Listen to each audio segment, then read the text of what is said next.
How was the interview, ma'am? Hope Hicks کے استعفے کا اعلان 2016 کے امریکی انتخابات میں روسی مداخلت کی تحقیقات کرنے والی ہاؤس انٹیلیجنس کمیٹی کے سامنے ان کی پیشی کے ایک دن بعد سامنے آیا ہے، جہاں انہوں نے بہت سے سوالوں کے جواب دینے سے انکار کیا۔ یہ ایگزیکٹو استحقاق نہیں بلکہ معلومات کا چھپایا جانا ہے۔ گزشتہ امریکی انتخابات میں روسی مداخلت کی تحقیقات نے پچھلے ہفتوں میں خاصا زور پکڑا ہے۔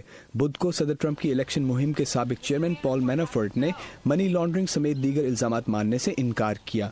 اپنی ٹویٹس میں صدر ٹرمپ نے ایک بار پھر روس سے متعلق تحقیقات کو اپنے خلاف سازش قرار دیا۔ انہوں نے جھوٹ کے بادل ہماری حکومت اور انتظامیہ پر مسلط کر رکھے ہیں اور اس سے ہماری حکومت کو نقصان پہنچا ہے۔ یہ ڈیموکریٹس کا فریب ہے۔ تجزیہ کاروں کے مطابق روسی معاملے کی تحقیقات ٹرمپ وائٹ ہاؤس کے لیے مستقل لمحہ فکریہ ہیں۔